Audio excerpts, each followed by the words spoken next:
ಸ್ವಲ್ಪ water table level ಜಾಸ್ತಿ ಇರೋ ಕಡೆ ನಮ್ಮ ಒಂದು ಸ್ಮಾಲ್ ಸಜೆಷನ್ ಏನಂದ್ರೆ ಅದು ಸಮ್ಮರ್ ಅಲ್ಲಿ ಸ್ಟಾರ್ಟ್ ಮಾಡ್ಬೇಕು ಸರ್. ಇನ್ನ ಒಳ್ಳೇದು. ಹೌದು, ಸಾಯಿಲ್ ನಾವು ತಗೊಂಡೋಗ್ಬೇಕು, ಅವ್ರು ಬಂದು ಅವರೇ ಬಂದು ತಗೊಂಡೋಗ್ತಾರೆ ಸರ್. ಅಲ್ಲಿ ಸೈಟಿಗೆ ಬಂದು ಅವರು ರ್ಯಾಂಡಮ್ ಆಗಿ ಒಂದು 3-4 ಪಾಯಿಂಟ್ಸ್ನ ತಗೊಂಡು ಆ ಪಾಯಿಂಟ್ಸ್ ಒಳಗಡೆ ಅವರು 3 ಮೀಟರ್ದು ಬರುತ್ತೆ, 6 ಮೀಟರ್ದು ಬರುತ್ತೆ. ಅದು ಇವಾಗ ಫಿಲ್ಡ್ ಸಾಯಿಲ್ ಮೇಲೆ ಕಟ್ಟಿದ್ವಿ ಅಂತಂದ್ರೆ ಲಾಟ್ ಆಫ್ ಹೆಡ್ಎಕ್ಸ್ ಬರುತ್ತೆ ಸರ್. ನಾವೇನಾದ್ರೂ ಈ ಪ್ರಿಕಾಷನ್ಸ್ ಏನಾದ್ರು ಇಲ್ಲಿ ಸ್ಕಿಪ್ ಮಾಡ್ಬಿಟ್ವಿ ಸ್ಟೇಜ್ನ, ಹಂಗೆ ಹೋಗ್ಬಿಟ್ವಿ ಅಂತ ಹೇಳಿದ್ರೆ ಅದು ನಿಧಾನಕ್ಕೆ ಬಿಲ್ಡಿಂಗ್ ಸೆಟ್ಲ್ ಆಗೋ ಚಾನ್ಸಸ್ ಇರುತ್ತೆ, ಕ್ರ್ಯಾಕ್ಸ್ ತುಂಬಾ ಬಂದ್ಬಿಡುತ್ತೆ. ಗೊತ್ತು, ಬಿಲ್ಡಿಂಗ್ ಇಷ್ಟೇ ತಡೆಯುತ್ತೆ ಅನ್ನೋದು ನಮ್ಗೆ ಗೊತ್ತಾಗ್ಬಿಟ್ಟಿದೆ. ಓನರೇ ಹೇಳ್ಬಿಟ್ಟಿದ್ದಾರೆ, ನೋಡಿ ಇದು 1 ಫ್ಲೋರು, ಅದ್ರ ಮೇಲೆ ಕಟ್ಟಬೇಡಿ ಅಂತ. ಇವಾಗ ನಾವು ಇನ್ನೊಂದು ಫ್ಲೋರ್ ಕಟ್ಟಲೇಬೇಕು. ಆವಾಗ ಫೌಂಡೇಶನ್ ಅನ್ನ ಸ್ಟ್ರಾಂಗ್ ಮಾಡ್ಬೋದಾ? ಯಾವ ರೀತಿ ಫೌಂಡೇಶನ್ ಟೈಪ್ಸ್ಗಳು ಅವೈಲೇಬಲ್ ಇದೆ ಸರ್? ಪೈಲ್ ಫೌಂಡೇಶನ್ ಬರುತ್ತೆ, ರಾಫ್ಟ್ ಫೌಂಡೇಶನ್ ಬರುತ್ತೆ, ಆ್ಯಂಡ್ ಅದಾದಮೇಲೆ ನಮಗೆ ಫುಲ್ ತೆಗೆದಾಕಿ ಏನು ಡಬಲ್ ಮ್ಯಾಟ್ ಫೌಂಡೇಶನ್ಸ್ ಬರುತ್ತೆ, ಆ್ಯಂಡ್ ಸೋಲಿಂಗ್ ಹಾಕಿ ಮಾಡೋದು ಬರುತ್ತೆ. ಈ ಥರದ್ದು ಸಾಕಷ್ಟು ತುಂಬ ಸ್ಟ್ರಾಂಗ್ ಆಗಿರುತ್ತೆ. ಸಮಸ್ತ ಕನ್ನಡಿಗರಿಗೆ ನಮಸ್ತೆ ಮಾಡ್ತಿರುವಂಥ ನಾನು ನಿಮ್ಮ ಕನ್ನಡಕವರ ಬಂದಿನ ಒಂದು ಹೊಸ ವಿಡಿಯೋ ಜೊತೆ, ಒಂದು ಹೊಸ ಕನ್ಸ್ಟ್ರಕ್ಷನ್ ನಾಲೆಜ್ ವಿಡಿಯೋ ಜೊತೆ. ಹೌದು ವೀಕ್ಷಕರೇ, ಓನ್ಲಿ ಕನ್ನಡಕವರ ಚಾನಲಲ್ಲಿ ಮಾತ್ರ ನಿಮಗೆ ಕನ್ಸ್ಟ್ರಕ್ಷನ್ ನಾಲೆಜ್ ವಿಡಿಯೋಸ್ಗಳು ಸಿಗುತ್ತೆ ಅಂತ ಹೇಳ್ಬೋದು. ತಮ್ಮ ಬೆನಿಫಿಟ್ಗೋಸ್ಕರ ಅಷ್ಟೇ ಅಲ್ಲ, ತಮ್ಮ ಬೆನಿಫಿಟ್ಗೋಸ್ಕರ RCC ಕಂಪನಿಯವರು ಕೂಡ 1575 ರೂಪಾಯಿ ಇಡೀ ಬೆಂಗಳೂರಲ್ಲಿ ಯಾರೂ ಮಾಡಲ್ಲ. ಆ ಪ್ಯಾಕೇಜಸ್ಸಲ್ಲಿ ಆ ರೇಟಲ್ಲಿ ಕ್ವಾಲಿಟಿ ಕನ್ಸ್ಟ್ರಕ್ಷನ್ನ ತಮಗೋಸ್ಕರ ತೊಗೊಂಬರ್ತಾ ಇದ್ದಾರೆ. ಟೋಟಲಿ 9 ಪ್ಯಾಕೇಜಸ್ಗಳಿರ್ತವೆ. 1575 ಸ್ಟಾರ್ಟ್ ಆಗುತ್ತೆ. ಪ್ರೀಮಿಯಂ ಕೂಡ ನಿಮಗೆ ಅವೈಲೇಬಲ್ ಇದೆ. ಯಾವುದೇ ರೀತಿಯ ಟೆನ್ಷನ್ ಬೇಡ. ಆರಾಮಾಗಿ ಮನೆ ಕಟ್ಟಬೇಕು ಅಂತಂದರೆ RCCನ ನೀವು ಚೂಸ್ ಮಾಡಬಹುದು. ಸೊ ಇಂದಿನ ವಿಡಿಯೋ ಬಂದುಬಿಟ್ಟು ಸಾಯಿಲ್ ಟೆಸ್ಟಿಂಗ್ ಬಗ್ಗೆ, ಅಥವಾ ಸಾಯಿಲ್ನ ನಮ್ಮ ನೆಲ ಎಷ್ಟು ಗಟ್ಟಿ ಇದೆ, ಏನು ಕತೆ. ಡೆಫಿನೆಟ್ಲಿ ಬೇಕೇ ಬೇಕಾಗುತ್ತೆ. ಎಷ್ಟೋ ಜನ ಮೋರಿ ಪಕ್ಕ ಮನೆ ಕಟ್ತೀರಾ, ಕೆರೆ ಪಕ್ಕ ಮನೆ ಕಟ್ತೀರಾ, ಬೇರೆ ಬೇರೆ ಕಡೆ ಮನೆ ಕಟ್ತೀರಾ. ಕಲರ್ಗಳು ಕೆಲವೊಂದು ಸತಿ ಸಾಯಿಲ್ ಕಲರೇ ಚೇಂಜ್ ಇರುತ್ತೆ. ಸೊ ಇವುಗಳಲ್ಲಿ ಹೇಗಿರುತ್ತೆ, ಏನು ಕತೆ, ಏನು ಮಾಡಬೇಕು, ಪ್ರಿಕಾಷನ್ ಏನು ಅನ್ನೋದ್ರ ಬಗ್ಗೆ ತಿಳಿಸ್ಕೊಡೋದಕ್ಕೆ ನಮ್ಮ ಜೊತೆ RCC ಕಡೆಯಿಂದ ಹನುಮಂತ್ ಸರ್ ರೆಡಿ ಇದ್ದಾರೆ ಮಾತಾಡೋದಕ್ಕೆ. ವೆಲ್ಕಮ್ ಅಣ್ಣ ಸರ್ನ. ಸರ್ ನಮಸ್ಕಾರ. ಸರ್ ಮ್ಯಾಟ್ರಿಗೆ ಬಂದ್ಬಿಡೋಣ. ಲೈಕ್ ಯಾವ ರೀತಿಯ ಸಾಯಿಲ್ಗಳಿರ್ತವೆ, ಟೈಪ್? ಸರ್ ಸಾಯಿಲ್ ಅಲ್ಲಿ ಅಂತ ಹೇಳಿದ್ರೆ ನಮಗೆ ಮೇಜರ್ಲಿ ತುಂಬಾ ಟೈಪ್ಸ್ ಇದೆ ಸರ್. ಕ್ಲೇ ಸಾಯಿಲ್ ಇದೆ, ಸ್ಯಾಂಡಿ ಸಾಯಿಲ್ ಇದೆ, ಮೌಂಟೇನ್ ಸಾಯಿಲ್ ಇದೆ, ರೆಡ್ ಸಾಯಿಲ್ ಇದೆ, ಆ ತರ ಸುಮಾರು ವೆರೈಟಿ ಸಾಯಿಲ್ಸ್ ಇದೆ. ಎಷ್ಟು ವೆರೈಟಿ ಇರ್ಬೋದು ನಿಮ್ಮ ಪ್ರಕಾರ? ಆರು ಅಂತೂ ಮೇನ್ ಲಿಸ್ಟ್ ಮಾಡ್ಬೋದು. ಮಿನಿಮಮ್ 6 ಅಂತೂ ಲೀಸ್ಟ್ ಮಾಡ್ಬೋದು. ಗ್ರಾವೆಲ್ ಸಾಯಿಲ್, ಮೌಂಟೇನ್ ಸಾಯಿಲ್, ಈ ತರದ್ದು ಸುಮಾರು ಬರುತ್ತೆ sir. Okay okay okay. And ನಮ್ಮ ಬೆಂಗಳೂರಲ್ಲಿ ಇಲ್ಲಿ ಯಾವ ರೀತಿ ಸಾಯಿಲ್ ಬರುತ್ತೆ ಸರ್? ನಮ್ಮ ಬೆಂಗಳೂರಲ್ಲಿ ಅನ್ನೋದಕ್ಕಿಂತ ನಮಗೆ ಥ್ರೂಔಟ್ ಕರ್ನಾಟಕ ನಾವು ಲೆಕ್ಕ ತಗೊಂಡ್ರು ನಮಗೆ ಮ್ಯಾಕ್ಸಿಮಮ್ ಬರೋದು red soil. Red soil common ಆಗಿ ಸಿಗುತ್ತಲ್ಲ, ರೆಡ್ ಸಾಯಿಲ್ ಜಾಸ್ತಿ ತುಂಬಾ ಏರಿಯಾದಲ್ಲಿ ಇರೋದು ರೆಡ್ ಸಾಯಿಲ್. ಕೆಲವೊಂದ್ ಕಡೆ ಬ್ಲ್ಯಾಕ್ ಸಾಯಿಲ್ ಬರುತ್ತೆ. ಏನದ್ರ ಅರ್ಥ ಏನು ಸರ್? ಬ್ಲ್ಯಾಕ್ ಸಾಯಿಲ್ ಅಂತಂದ್ರೆ ಅದೇ ಸರ್, ಕ್ಲೇ ಸಾಯಿಲ್ ಅಂತ ಇರುತ್ತೆ. ಕ್ಲೇ ಸಾಯಿಲ್ ಅಂತಂದ್ರೆ ಇದು ಕಂಪೇರ್ ಟು ರೆಡ್ ಸಾಯಿಲ್ ಗೆ ಸ್ವಲ್ಪ ಕೆಪಾಸಿಟಿ ಕಡಿಮೆ ಇರುತ್ತೆ. ಓಕೆ. ಅದೊಂಥರ ಸ್ವಲ್ಪ ಇಷ್ಟು ಲೋಡ್ ತಗೊಳ್ಳೋದಿಲ್ಲ. ಆಮೇಲೆ ಇನ್ನೊಂದ್ ಕಡೆ ಯೆಲ್ಲೋ ಮತ್ತೆ ಬ್ರೌನಿಶ್ ಸಾಯಿಲ್ ಬರುತ್ತೆ. ಅದು ಏನು, ಅದು ಯಾವ ತರ? ಅದನ್ನು ಅಷ್ಟೇನೆ ಸರ್. ಅದನ್ನು ಕೂಡ ಇವಾಗ ನಮ್ಗೆ ಸಿಲ್ಟಿ ಸಾಯಿಲ್ ಅಂತೆಲ್ಲ ಹೇಳ್ತೀವಿ. ಸಿಲ್ಟಿ ಸಾಯಿಲ್ ಆ ತರದೆಲ್ಲೂ ಡಿಫರೆನ್ಸ್ ಬರುತ್ತಲ್ಲ, ಅದ್ರ ಪ್ರಕಾರನೇ ಅದು ಡಿವೈಡ್ ಆಗ್ತಾ ಒಂದೊಂದು ಲೇಯರ್ ಬೈ ಲೇಯರ್ ಇರುತ್ತೆ. Layer by layer. ಅಂಡ್ ಈ ಕೋಸ್ಟಲ್ ಏರಿಯಾ ಕಡೆ ಮರಳು ಮಿಶ್ರಿತ ಸಾಯಿಲ್ ಬರುತ್ತೆ. ಹೌದು ಸರ್, ಅದು ಸ್ಯಾಂಡಿ ಸಾಯಿಲ್. Sandy soil. ಹೌದು ಸರ್. ಅದನ್ನು ಕೂಡ ಅಷ್ಟೊಂದು ಗಟ್ಟಿ ಅಲ್ಲ ಅಂತ ಹೇಳ್ತೀರಾ? ಅದು ಅಷ್ಟು ಸ್ಟ್ರಾಂಗ್ ಇರಲ್ಲ ಸರ್. ಇದು ಬೇಸ್ಡ್ ಆನ್ ಯಾವ ಸಾಯಿಲ್ ಇರುತ್ತಲ್ಲ ಅದ್ರ ಮೇಲೆನೆ ನಮ್ಗೆ ಕನ್ಸ್ಟ್ರಕ್ಷನ್ ಡಿಸೈಡ್ ಆಗುವಂಥದ್ದು. ಇವಾಗ ನಮ್ಗೆ ನೋಡಿ ಸರ್, ಇವಾಗ ರೆಡ್ ಸಾಯಿಲ್ ಅಂತಂತ ನಾವು ಜನರಲಿ ಒಂದು ತಮ್ ರೂಲ್ ಮಾಡ್ಕೊಂಡ್ಬಿಟ್ಟಿದೀವಿ. ಒಂದು G+3 ಮನೆ ಕಟ್ತೀವಿ ಅಂತ ಹೇಳಿದ್ರೆ ರೆಡ್ ಸಾಯಿಲ್ ಅಂತಂತ ತಮ್ ರೂಲ್ ಮಾಡಿಕೊಂಡು ಅದನ್ನು ಒಂದು SBC ಅಂದರೆ ಸೇಫ್ ಬೇರಿಂಗ್ ಕೆಪಾಸಿಟಿ ಒಂದು 180 kN ಅಂತಂತ ಅಚೀವ್ ಮಾಡಿಕೊಂಡು ನಾವು ಅದನ್ನ ಏನು ಮಾಡ್ತೀವಿ, ಒಂದು 5 ಅಡಿಗೆ 5 ಅಡಿ ಎಕ್ಸ್ಕವೇಷನ್, 5 ಅಡಿ ಡೆಪ್ತ್ ಹೋದರೆ ಸಾಕು ಅಂತ ಹೇಳ್ಬಿಟ್ಟು ಒಂದು ತಮ್ ರೂಲ್ ಮಾಡ್ಕೊಂಡಿದ್ದೀವಿ. ಇದು ಆಲ್ಮೋಸ್ಟ್ 90% ಹಿಂಗೆ ನಡೀತೆ ಸರ್. ಅದು ರೆಡ್ ಸಾಯಿಲ್ ಇರೋ ಕಡೆ. ಏನಾದರೂ ನಾವು ಇವಾಗ ಏನಾದ್ರು ಕ್ಲೇ ಸಾಯಿಲ್ ಮೇಲೆ ಅಲ್ಲಿ ಏನೋ ಕಟ್ತೀವಿ ಅಂತಂದ್ರೆ ಅಲ್ಲಿ ನಮ್ಗೆ ಅಗೇನ್ ಫೌಂಡೇಶನ್ ಬೇರೆ ಮಾಡ್ಕೊಬೇಕಾಗುತ್ತೆ. ಮಾತಾಡೋಣ, ಫೌಂಡೇಶನ್ ಬಗ್ಗೆ ಮಾತಾಡೋಣ. ಮೇನ್ ಆಗಿ ಬೆಂಗಳೂರಲ್ಲಿ ಬಂದ್ಬಿಡೋಣ. ಇಲ್ಲಿ ತುಂಬಾ ಕೆರೆಗಳಿದೆ. ಕೆರೆ ಸುತ್ತಲುಗಳು ತುಂಬಾ ಮನೆ ಕಟ್ಕೊಂತಾರೆ, ಲೇಔಟ್ ಆಗುತ್ತೆ. ಕೆಲವೊಬ್ಬರಂತೂ ಕೆರೆ ಒತ್ತುವರಿ ಮಾಡಿ ಲೇಔಟ್ ಮಾಡಿಬಿಡ್ತಾರೆ. ಈ ಸಮಯದಲ್ಲಿ ಕೆರೆ ಸುತ್ತಲೂ ಮನೆ ಕಟ್ಟಬೇಕಾದ್ರೆ ಏನು ನಾವು ಇದನ್ನ ಪ್ರಿಕಾಷನ್ ಅನ್ನ ತಗೊಬೇಕಾಗುತ್ತೆ? ಸರ್ ನೀವು ಹೇಳಿದಂಗೆ ಇವಾಗ ನಮಗೆ ಇವಾಗ ಕೆರೆ ಪಕ್ಕ ಕಟ್ತಿದೀವಿ ಅಂತ ಇಟ್ಕೊಳ್ಳಿ, ಅಲ್ಲಿ ಮೇಜರ್ ಏನಂತಂದ್ರೆ ನಮಗೆ ವಾಟರ್ ಟೇಬಲ್ ಲೆವೆಲ್ ಮೇಲೆ ಇದ್ಬಿಡುತ್ತೆ. ವಾಟರ್ ಟೇಬಲ್ ಲೆವೆಲ್ ಮೇಲೆ ಇತ್ತು ಅಂತ ಹೇಳಿದ್ರೆ ಏನಾಗುತ್ತೆ, ಸ್ಯಾಚುರೇಷನ್ ಆಫ್ ಸಾಯಿಲ್ ಇದಾಗ್ಬಿಟ್ಟಿರುತ್ತೆ ಸರ್, ಜಾಸ್ತಿ ಆಗಿಬಿಟ್ಟಿರುತ್ತೆ. ಸ್ಯಾಚುರೇಷನ್ ಜಾಸ್ತಿ ಆದಾಗ ಏನಾಗುತ್ತೆ, ಅದಕ್ಕೆ ಸ್ಟ್ರೆಂತ್ ಕಡಿಮೆ ಬಂದ್ಬಿಡುತ್ತೆ ಸಾಯಿಲ್ಗೆ. ಆಮೇಲೆ ಗುಂಡಿ ಹೊಡಿತಿದ್ದಂಗೆ ನೀರು ಬಂದ್ಬಿಡುತ್ತೆ. ಈ ಥರದ್ದೆಲ್ಲ ಇದ್ದಾಗ ಏನಾಗುತ್ತೆ ಅಂತ ಹೇಳಿದ್ರೆ ಅದು ಸ್ವಲ್ಪ ಡಿಫಿಕಲ್ಟ್ ಆಗುತ್ತೆ ಸರ್. ಇದಕ್ಕೆ ಅಗೇನ್ ಫೌಂಡೇಶನ್ ಡಿಫ್ರೆನ್ಸ್ ಬಂದ್ಬಿಡುತ್ತೆ. ಇದೆಲ್ಲ ನಮಗೆ ಫಸ್ಟ್ ಮೇನ್ ಥಿಂಗ್ ಈಸ್ ನಾವು ಸಾಯಿಲ್ ಟೆಸ್ಟ್ ಮಾಡ್ಬಿಡ್ಬೇಕು ಸರ್. ಎಲ್ಲಾದ್ರೂ ಇರಲಿ, ಅಕ್ಕಪಕ್ಕದ ಬಿಲ್ಡಿಂಗು ಅದೇನು ತಲೆ ಕೆಡ್ಸ್ಕೊಳ್ಳೋದಂಗೆ ನಮ್ಗೆ ಏನಾರು ಒಂದು ಸ್ವಲ್ಪ ರೆಗ್ಯುಲರ್ ಆಗಿ ಎಲ್ಲ 5 ಅಡಿಲೇ ಕಟ್ಟಿದ್ದಾರೆ ಅಂದರೆ ಏನು ತೊಂದರೆ ಇಲ್ಲ, ನಾವು ಕಟ್ಟೋದು ನಡೆಯುತ್ತೆ. ಬಟ್ ಮೇಜರ್ ನಾವು ಸಾಯಿಲ್ ಟೆಸ್ಟ್ ಮಾಡಿಬಿಟ್ರೆ ನಮ್ಗೆ ಡೀಟೇಲ್ ಗೊತ್ತಾಗ್ಬಿಡುತ್ತೆ, ಕನ್ಫರ್ಮ್ ಅದರದ್ದು ಸಾಯಿಲ್ ಕೆಪಾಸಿಟಿ ಎಷ್ಟಿದೆ ಏನಿರುತ್ತೆ ಅಂತ ಹೇಳ್ಬಿಟ್ಟು. ಅದೇನ ಕಡಿಮೆ ಇದೆ ಅಂದಿದ ತಕ್ಷಣ ಇಮಿಡಿಯೇಟ್ಲಿ ಪ್ರೊಸೀಜರ್ ಚೇಂಜ್ ಆಗುತ್ತೆ. ಈ ಥರ ವಾಟರ್ ಲೆವೆಲ್ ಮೇಲೆ ಇರಬೇಕಾದ್ರೆ ನಾವೇನು ಮಾಡಬೇಕು? ಅದು ಅವಾಗ ಏನು ಮಾಡಬೇಕಂದ್ರೆ ಸರ್, ನಾವು ಮ್ಯಾಕ್ಸಿಮಮ್ ಈ ಥರದ್ದಿದ್ದಾಗ ಫೌಂಡೇಶನ್ ನಮಗೆ ಡಿಫ್ರೆಂಟ್ ಫೌಂಡೇಶನ್ಸ್ ಬರುತ್ತೆ ಸರ್. ಲೈಕ್ ಮ್ಯಾಟ್ ಫೌಂಡೇಶನ್ ಮತ್ತೆ ಡೆಪ್ತ್ ಹೋಗ್ಬೇಕಾಗುತ್ತೆ, ಮತ್ತೆ ಸೋಲಿಂಗ್ ಹಾಕಿ ಮಾಡಬೇಕಾಗುತ್ತೆ, ಮತ್ತೆ ಇಮಿಡಿಯೇಟ್ಲಿ ವಾಟರ್ ಪಂಪ್ ಔಟ್ ಮಾಡ್ತಾ ಕೆಲಸ ಮಾಡಬೇಕಾಗುತ್ತೆ. ಈ ನಮ್ಮ ಬ್ರಿಡ್ಜ್ ಎಲ್ಲ ಕಟ್ತಾರಲ್ಲ ಆ ಟೆಕ್ನಿಕ್ ಯೂಸ್ ಮಾಡಬೇಕು. ಆಮೇಲೆ ಈ ತರ ಸ್ವಲ್ಪ ವಾಟರ್ ಟೇಬಲ್ ಲೆವೆಲ್ ಜಾಸ್ತಿ ಇರೋ ಕಡೆ ನಮ್ಮ ಒಂದು ಸ್ಮಾಲ್ ಸಜೆಷನ್ ಏನಂದ್ರೆ ಅದು ಸಮ್ಮರ್ ಅಲ್ಲಿ ಸ್ಟಾರ್ಟ್ ಮಾಡ್ಬೇಕು ಸರ್. ಇನ್ನ ಒಳ್ಳೇದು. ಹೌದು, ಸಮ್ಮರ್ ಅಲ್ಲಿ ಸ್ಟಾರ್ಟ್ ಮಾಡಿದ್ರೆ ಅದು ಸ್ವಲ್ಪ ವಾಟರ್ ಟೇಬಲ್ ಲೆವೆಲ್ ಡೌನ್ ಆಗಿರುತ್ತೆ. ಕರೆಕ್ಟ್ ಆಗಿರುತ್ತೆ, ಕಟ್ಕೊಂಡ್ಬಿಡ್ಬೋದು ಅಲ್ವಾ? ಇದು ಒಳ್ಳೆ ಬೆಟರ್ ಅಂತ ಹೇಳಿದ್ರೆ. ಆಮೇಲೆ ಸಾಯಿಲ್ ಟೆಸ್ಟ್ ವಿಚಾರಕ್ಕೆ ಬಂದಿದೆ ಅಂತಂದ್ರೆ ಸಾಯಿಲ್ ಟೆಸ್ಟ್ ಮಾಡಿಸೋದು ಹೇಗೆ? ಸಾಯಿಲ್ ಟೆಸ್ಟ್ ಮಾಡಕ್ಕೆ ಅಂತಾನೆ ಸಪರೇಟ್ ಯೂನಿಟ್ಗಳು ಡಿಪಾರ್ಟ್ಮೆಂಟ್ಗಳಿರುತ್ತೆ. ಓಕೆ. ನಮ್ಮಂತ ಇವಾಗ ನಮ್ಮ ಕಡೆ ಅಂದ್ರೆ ರೆಗ್ಯುಲರ್ ಆಗಿ ಮಾಡ್ತೀವಿ. ನೀವೇ ಮಾಡ್ತೀರಾ? ಕಂಪಲ್ಸರಿ ಮಾಡಿಸ್ತೀರಾ? ಓಕೆ. ಬಟ್ ಏನಾದ್ರು ನಾವು ಇಲ್ಲಪ್ಪ ನಾವೆಲ್ಲೂ ಯಾವ ಕಂಪ್ನಿ ಕೊಡ್ತಾ ಇಲ್ಲ, ಏನು ಮಾಡ್ತಾ ಇಲ್ಲ ಅಂತಂದ್ರೂ ಒಂದು ಸುಮ್ಮನೆ ಒಂದು ತಂಬ್ರೂಲಿಗೆ ಅಂತ ಹೇಳ್ಬಿಟ್ಟು ನಾವು ಮಾಡಿಸಿ ತಗೊಂಡು ಅದ್ರ ಪ್ರಕಾರ ನಾವು ಸ್ಟ್ರಕ್ಚರಲ್ ಡೀಟೇಲ್ ಮಾಡಿಸಿದ್ರೆ ಸಾಯಿಲ್ ನಾವು ತಗೊಂಡೋಗ್ಬೇಕು, ಅವ್ರು ಬಂದು ಅವರೇ ಬಂದು ತಗೊಂಡೋಗ್ತಾರೆ ಸರ್. ಅಲ್ಲಿ ಸೈಟಿಗೆ ಬಂದು ಅವರು ರ್ಯಾಂಡಮ್ ಆಗಿ ಒಂದು 3-4 ಪಾಯಿಂಟ್ಸ್ನ ತಗೊಂಡು ಆ ಪಾಯಿಂಟ್ಸ್ ಒಳಗಡೆ ಅವರು 3 ಮೀಟರ್ದು ಬರುತ್ತೆ, 6 ಮೀಟರ್ದು ಬರುತ್ತೆ ಸಾಯಿಲ್ ಟೆಸ್ಟಿಂಗ್ದು.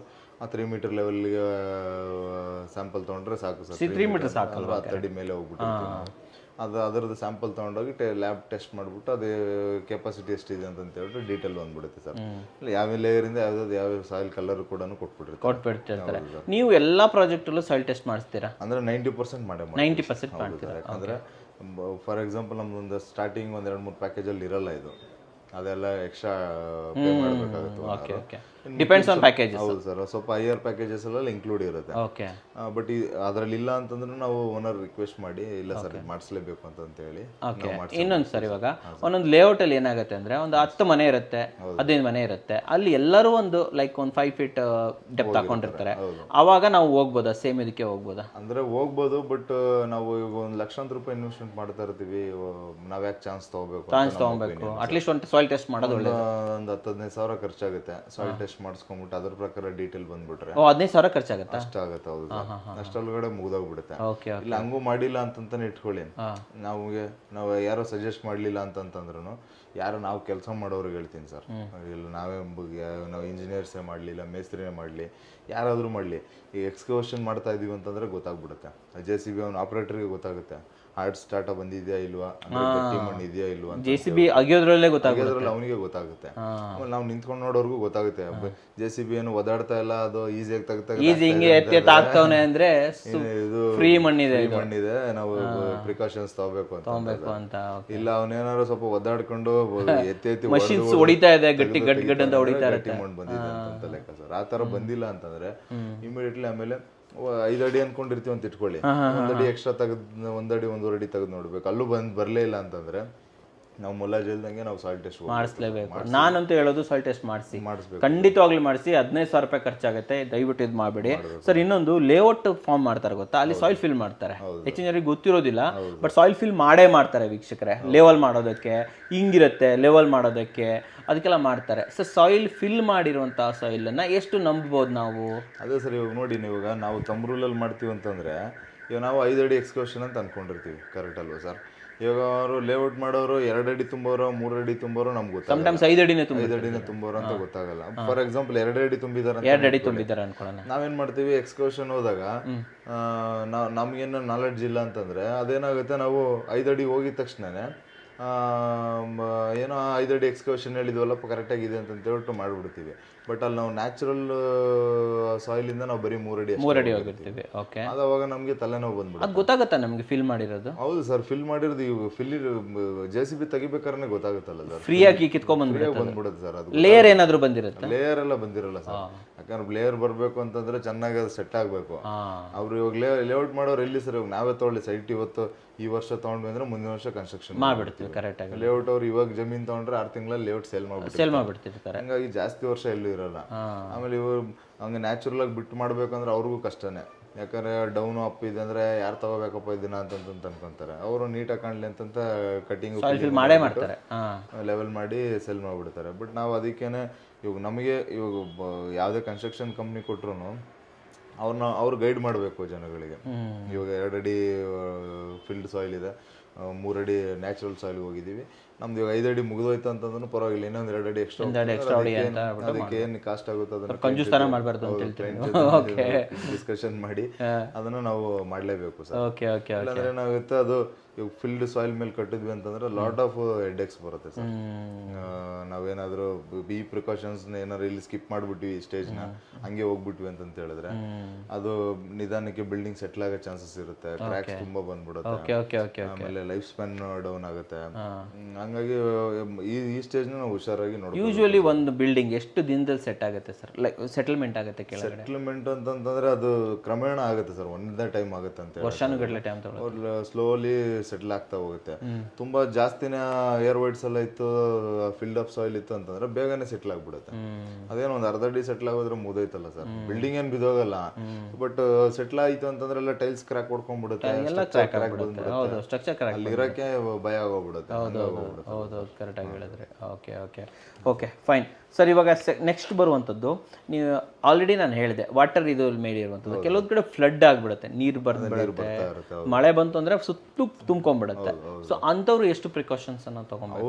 ಅವಾಗ್ಲೂ ಅಷ್ಟೇನೆ ಸರ್. ಅಂದ್ರೆ ರೈನಿ ಸೀಸನ್ ಅಲ್ಲಿ ಮಾಡ್ತೀವಿ ಅಂತಂದ್ರೆ ನಾವು ಮ್ಯಾಂಡೇಟರಿ ಒಂದು ವಾಟರ್ ಪಂಪ್ ನ ರೆಡಿ ಇಟ್ಕೊಂಡಿರ್ಬೇಕು, ವಾಟರ್ ಪಂಪ್ ರೆಡಿ ಇಟ್ಕೊಂಡು ವಾಟರ್ ಪಂಪ್ ಔಟ್ ಮಾಡ್ತಾ ಇರಬೇಕು. ಆಮೇಲೆ ಅಲ್ಲಿ ಸ್ವಲ್ಪ ಫೌಂಡೇಶನ್ ಸ್ವಲ್ಪ ಜಾಸ್ತಿ ಮಾಡ್ಕೋಬೇಕು ಸರ್, ಸ್ವಲ್ಪ ಸ್ಟೀಲ್ ಡಬಲ್ ಮ್ಯಾಟ್ ಮಾಡ್ಕೋಬೇಕು, ಡಬಲ್ ಮ್ಯಾಟ್ ಮಾಡ್ಕೊಂಡು ಸ್ವಲ್ಪ ಕಾಂಕ್ರೀಟ್ ಕ್ವಾಂಟಿಟಿ ಜಾಸ್ತಿ ಮಾಡಿದ್ರೆ ಅದು ವರ್ಕೌಟ್ ಆಗುತ್ತೆ. ಆಮೇಲೆ ಕೆಲವೊಬ್ರು ಏನ್ ಮಾಡ್ತಾರೆ ಅಂದ್ರೆ ಬೇಸ್ಮೆಂಟ್ ಕೆಳಗಡೆನೂ ಕೂಡ ಒಂದು ಫ್ಲೋರ್ ತಗೊಂತಾರೆ, ಅಂಥವ್ರು ಏನ್ ಪ್ರಿಕಾಷನ್ ತಗೊಬೇಕು? ಅದೇ ಸರ್, ಇವಾಗ ನಮ್ ನೋಡಿ ಫುಲ್ ಲೂಸ್ ಸಾಯಿಲ್ ಇದೆ ಅಂತ ಇಟ್ಕೊಳ್ಳಿ, ಇವಾಗ ಒಂದು 8 ಅಡಿ ಲೂಸ್ ಸಾಯಿಲ್ ಇದೆ ಅಂತಂತಂದ್ರೆ ಇವಾಗ ಅದೆಲ್ಲ ತೆಗಿಲೇಬೇಕು ನಾವು. ಮ್ಯಾಕ್ಸಿಮಮ್ ಈಗ ಲೂಸ್ ಸಾಯಿಲ್ ಇದೆ ಅಂತಂದ್ರೆ ಫಸ್ಟ್ ಮೇನ್ ಥಿಂಗ್ ಈಸ್ ಅದೆಲ್ಲ ಫುಲ್ ತೆಗೆದ್ಬಿಡ್ಬೇಕು, ಅಲ್ಲಿಂದ ಹೋದ್ರೆ ಒಳ್ಳೇದು, ಡೌನ್ ಹೋಗ್ಬೇಕು. ಅದರಲ್ಲಿ ಇವಾಗ ಫೌಂಡೇಶನ್ 3-4 ಟೈಪ್ ಬರುತ್ತೆ. ಇವಾಗ ಪೈಲ್ ಫೌಂಡೇಶನ್ ಬರುತ್ತೆ, ಮತ್ತೆ ಮ್ಯಾಟ್ ಫೌಂಡೇಶನ್ ಬರುತ್ತೆ, ಮತ್ತೆ ಸೋಲಿಂಗ್ ಹಾಕೊಂಡು ಮಾಡೋದು ಬರುತ್ತೆ, ಸುಮಾರು ವೆರೈಟೀಸ್ ಬರುತ್ತೆ. ಆ ಸ್ಟ್ರಕ್ಚರಲ್ ಇಂಜಿನಿಯರ್ ಡೀಟೇಲ್ ಕೊಟ್ಬಿಡ್ತಾರೆ. ಇವಾಗ ನಮಗೆ ವರ್ಸ್ಟ್ ಕಮ್ ವರ್ಸ್ಟ್ ಅಂತ ಹೇಳಿದ್ರೆ ಸ್ವಲ್ಪ ಕಡಿಮೆ ಬಜೆಟಲ್ಲಿ ಆಗಬೇಕು ಅಂತಂತಂದ್ರೆ ಒಂದು 8 ಅಡಿ ಡೆಪ್ತ್ ಹೋಗಿ ಸೋಲಿಂಗ್ ಹಾಕಿ ಅದ್ರ ಮೇಲ್ಗಡೆ ಮ್ಯಾಟ್ ಕಟ್ಕೊಂಡು ಡಬಲ್ ಮ್ಯಾಟ್ ಮಾಡ್ಕೊಂಬಂದ್ರೆ ಸಾಕಾಗುತ್ತೆ ಸರ್. ಇಲ್ಲ ಫುಲ್ ಸಾಯಿಲನ್ನೇ ತೆಗೆದಾಕ್ತೀವಿ ಅಂದರೆ ಸ್ವಲ್ಪ ಖರ್ಚು ಜಾಸ್ತಿ ಬರುತ್ತೆ, ಒಂದು ಫ್ಲೋರ್ ಕಟ್ಟಷ್ಟೇ ಖರ್ಚು ಬಂದುಬಿಡುತ್ತೆ ಫುಲ್ ಮ್ಯಾಟ್ ಹಾಕಿ ಎಲ್ಲ ಮಾಡಬೇಕು ಅಂತಂತಂದರೆ. ಬಟ್ ರಿಕ್ವೈರ್ಡ್ ಇದೆ ಅಂತಂದರೆ ಮಾಡಲೇಬೇಕಾಗುತ್ತೆ sir.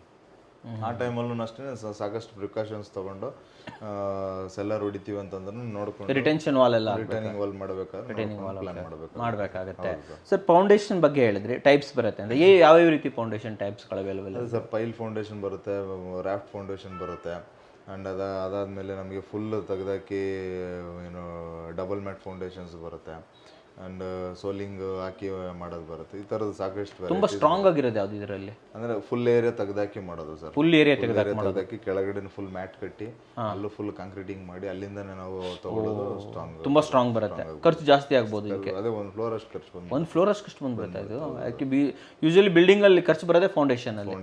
Okay super sir. And next ಕೆಲವೊಂದು ಕಡೆ ರೆಡಿ ಹೌಸ್ಗಳನ್ನು ತೊಗೊಂಡ್ಬಿಡ್ತಾರೆ, ಈ ಸೈಟ್ ಎಲ್ಲ ತಲೆ ಬಿಸಿ ಬೇಡ ಕಟ್ಟೋದು ಮಾಡೋದು ಅಂತ ತಗೊಂಡು ಮುಂದಿನ ದಿನಗಳಲ್ಲಿ ಅವ್ರದ್ದೇ ಯಾರದೋ ಮೇಸ್ತ್ರಿ ಕರ್ಸ್ಬಿಟ್ಟು ಲೈಕ್ ಇನ್ನೂ ಎಕ್ಸ್ಟೆನ್ಷನ್ ಮಾಡೋಣ ಅಂತ ಅನ್ಕೊತಾರೆ. ಇದರ ಫೌಂಡೇಶನ್ನು ಎಷ್ಟು ಬೇರ್ ಮಾಡುತ್ತೆ ಅನ್ನೋದು ಗೊತ್ತಿರೋದಿಲ್ಲ. ಇಲ್ಲಿ ನಾವು ಏನು ಪ್ರಿಕಾಷನ್ ಅನ್ನು ತೊಗೊಬೇಕಾಗತ್ತೆ? ಕಟ್ಬೋದು ಪ್ರಿಕಾಷನ್ಸ್ ಅಂತಂದ್ರೆ ನಮ್ ಕೇಳಿದ್ರೆ ಕಟ್ಲೇಬಾರ್ದು, ಇರೋದು ಸಾಕಂತೀರಾ? ಅದರಲ್ಲೇ ಮೇಂಟೈನ್ ಮಾಡಬೇಕು.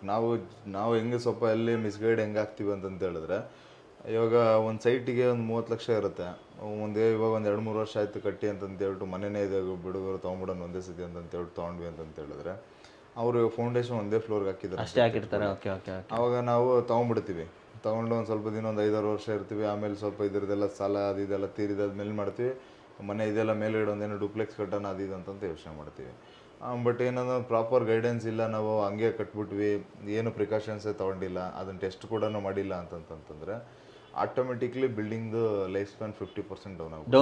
ಒಂದು ಫ್ಲೋರ್ ಕಟ್ಟಿದ್ರು 50% ಡೌನ್ ಆಗಿಬಿಡುತ್ತೆ ಅಂತ ಹೇಳ್ತಾರೆ. ಬೇಗ ಕ್ರ್ಯಾಕ್ ಬರೋದು ಇದಾಗೋದು ಸಾಧ್ಯತೆ ಸ್ಟಾರ್ಟ್ ಆಗುತ್ತೆ. ಬಿಲ್ಡಿಂಗ್ ಇವಾಗ ನಾವು ಒಂದು 50 ವರ್ಷ ಬದುಕೋರು 25 ವರ್ಷಕ್ಕೆ ಬಂದಂಗೆ ಹಂಗೇನೆ. ಇಲ್ಲೊಂದು ಕ್ವಶನ್ ಬರುತ್ತೆ ಸರ್, ಗೊತ್ತು ಬಿಲ್ಡಿಂಗ್ ಇಷ್ಟೇ ತಡೆಯುತ್ತೆ ಅನ್ನೋ ನಮ್ಗೆ ಗೊತ್ತಾಗ್ಬಿಟ್ಟಿದೆ, ಓನರೇ ಹೇಳ್ಬಿಟ್ಟಿದ್ದಾರೆ ನೋಡಿ ಇದು 1 ಫ್ಲೋರು ಅದ್ರ ಮೇಲೆ ಕಟ್ಟಬೇಡಿ ಅಂತ. ಇವಾಗ ನಾವು ಇನ್ನೊಂದು ಫ್ಲೋರ್ ಕಟ್ಟಲೇಬೇಕು, ಅವಾಗ ಫೌಂಡೇಶನ್ ಅನ್ನ ಸ್ಟ್ರಾಂಗ್ ಮಾಡ್ಬೋದಾ? ಫೌಂಡೇಶನ್ ಸ್ಟ್ರಾಂಗ್ ಮಾಡ್ಬೋದು ಅಂತ ಅನ್ನೋದಕ್ಕಿಂತ ಅಲ್ಲಿ ಸಾಕಷ್ಟು ಮೆಥಡ್ಸ್ ಬರುತ್ತೆ ಸರ್. ಏನು ಬರುತ್ತೆ ಸರ್ ಅಲ್ಲಿ? ಅಂದ್ರೆ ಇವಾಗ ನಾವು MS ಸಪೋರ್ಟ್ಸ್ ಕೊಟ್ಕೊಂಡು ಕೂಡ ಐ ಸೆಕ್ಷನ್ ಹೌದು ಅದನ್ನ ಮಾಡ್ಕೊಂಡು ಕೂಡ ಸ್ಟ್ರಕ್ಚರ್ ಸ್ಟ್ರಾಂಗ್ ಮಾಡ್ಬೋದು. ಮತ್ತೆ ಕಾಲಮ್ ಜಾಕೆಟಿಂಗ್ ಅಂತ ಹೇಳ್ತೀವಿ, ಅದನ್ನ ಮಾಡ್ಕೊಂಡು ಕೂಡ ಸ್ಟ್ರಕ್ಚರ್ನ. ಕಾಲಮ್ ಜಾಕೆಟಿಂಗ್ ಏನು ಸರ್ ಅದು? ಅಂದ್ರೆ ಅದೊಂದು ಮೆಥಡ್ ಬರುತ್ತೆ ಸರ್. ನೆಕ್ಸ್ಟ್ ವಿಡಿಯೋದಲ್ಲಿ ಫುಲ್ ಡೀಟೇಲ್ ಆಗಿ ಮಾತಾಡೋಣ, ಸಪ್ರೇಟ್ ಆಗಿ ಹೇಳ್ಬಿಡೋಣ. ಬಟ್ ಕಾಲಮ್ ಜಾಕೆಟಿಂಗ್ ಸರ್ಚ್ ಮಾಡ್ಬೋದು ನೀವು ಬೇಕಾದ್ರೆ. ಓಕೆ, ಅದನ್ನ ಮಾಡ್ಕೊಂಡು ಹೋಗ್ಬೋದು, ಅದರಿಂದನೂ ಸ್ಟ್ರೆಂತ್ ಜಾಸ್ತಿ ಮಾಡ್ಬೋದು.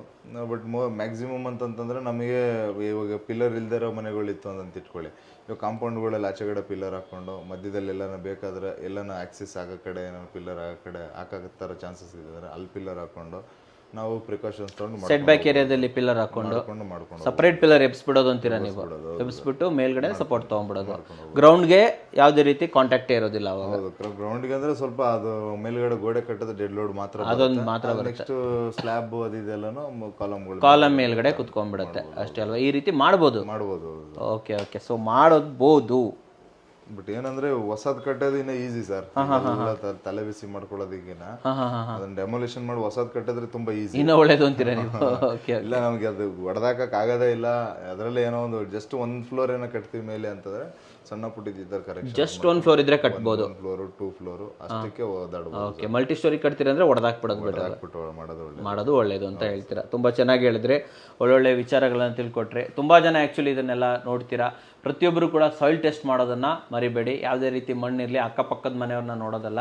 ಎಸ್ಪೆಷಲಿ ಕೆರೆ ಹತ್ರ, ಎಸ್ಪೆಷಲಿ ಮೋರಿಗಳ ಹತ್ರ ಕಟ್ಟೋರು ವಾಟರ್ ಲೆವೆಲ್ ತುಂಬ ಮೇಲೆ ಇದೆ, ವಾಟರ್ ಏನಂತಾರೆ ಅದಕ್ಕೆ? ಅದೇ ಸರ್, ವಾಟರ್ ಟೇಬಲ್ ಲೆವೆಲ್ ಅದ್ಮೇಲೆ ಇರೋರು ದಯವಿಟ್ಟು ಇದನ್ನು ಕಟ್ಟೋದನ್ನು ಮಾಡೋದನ್ನು ಸಾಯಿಲ್ ಟೆಸ್ಟ್ ಮಾಡೋದನ್ನು ಮರಿಬೇಡಿ. ಆ್ಯಂಡ್ ನಿಮಗೇನಾದರೂ ಇವೆಲ್ಲ ತಲೆಬಿಸಿನೇ ಬೇಡ ಗುರು, ಕರೆಕ್ಟಾಗಿ ಕಟ್ಕೊಡ್ಲಿ ಅಂತ ಯೋಚನೆ ಇದೆಯಾ? ಹಾಗಾದರೆ ನೀವು RCC reliable consultants and construction ಇವ್ರನ್ನ ಕಾಂಟ್ಯಾಕ್ಟ್ ಮಾಡ್ಬೋದು. ಕೇವಲ 1575 ರೂಪಾಯಿ ಪರ್ ಸ್ಕ್ವೇರ್ ಫೀಟ್ ಇಂದನೂ ಇವ್ರ ಪ್ಯಾಕೇಜಸ್ಗಳು ಸ್ಟಾರ್ಟ್ ಆಗುತ್ತೆ. ಪ್ರೀಮಿಯಂ ಪ್ಯಾಕೇಜಸ್ಸು ಇದೆ, 9 ಪ್ಯಾಕೇಜಸ್ಗಳಿದೆ. ಸಾಯಿಲ್ ಟೆಸ್ಟು, ಆ ಟೆಸ್ಟು, ಈ ಟೆಸ್ಟು ಎಲ್ಲದೂ ಮಾಡ್ತಾರೆ ಇವರು. ನಿಮ್ಮ ಅಗತ್ಯಕ್ಕೆ ತಕ್ಕಾಗಿ ಉತ್ತಮವಾದ ಗೃಹ ನಿರ್ಮಾಣ ಮಾಡಿಕೊಡ್ತಾರೆ ಅಂತ ಹೇಳ್ಬೋದು. ಆ್ಯಂಡ್ ದಯವಿಟ್ಟು ವಿಡಿಯೋ ಶೇರ್ ಮಾಡೋದನ್ನು ಮರಿಬೇಡಿ. ನಾನು ಹೆಂಗೆ ನಿಮ್ಗೆ ನಾಲೆಜ್ ಕೊಡ್ತೀನಿ ಅದೇ ರೀತಿಯಲ್ಲಿ ನೀವು 4 ಜನರಿಗೆ ನಾಲೆಜ್ ಕೊಡಿ.